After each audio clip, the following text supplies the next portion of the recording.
Nobel इनाम याफ्ता माहिर मईशियात डॉक्टर मोहम्मद यूनुस को बांग्लादेश के उबूरी हुकूमत का सरबराह मुकर्रर कर दिया गया। उबूरी हुकूमत के बाकी अरकान को आज हतमी शक्ल दिए जाने का इम्कान है। खालिदा जिया ने नया पलटन मैदान में जलसे से खिताब में आवाम से पुरअमन रहने की अपील कर दी। पैगाम दिया कि तबाही, बदला और इंतकाम नहीं होगा। ऐसा मुआशरा बनाएंगे कि जिस पर प्यार और मोहब्बत होगा। साबिक intelligence chief major general Ziaul Hasan को ढाका एयरपोर्ट से मुल्क से फरार होते हुए गिरफ्तार कर लिया गया।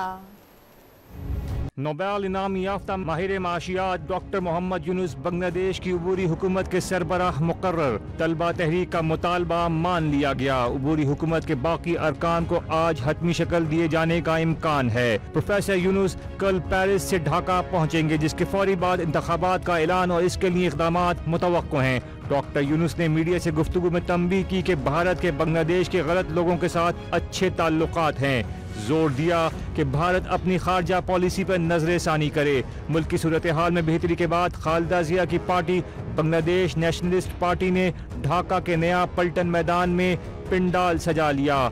अस्पताल से बजरिया वीडियो लिंक खिताब में साबिक वजीर आजम ने पार्टी कारकुनों और अवाम से पुरअमन रहने की अपील कर दी।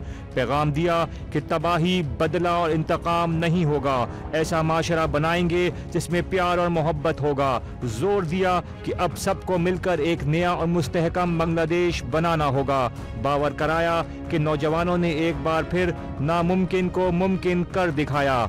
साबिक intelligence chief major general Ziaul Hasan को ढाका एयरपोर्ट से मुल्क से फरार होते हुए गिरफ्तार कर लिया गया। जियाउल हसन को तैयारे से हिरासत में लेकर ढाका छावनी मुंतकिल कर दिया गया। दूसरी जानिब बरतानिया ने साबिक बांग्लादेशी वजीर आजम शेख हसीना की सियासी पनाह देने की दरख्वास्त मुस्तरद कर दी, जबकि अमरीका ने भी उनका वीज़ा मनसूख कर दिया।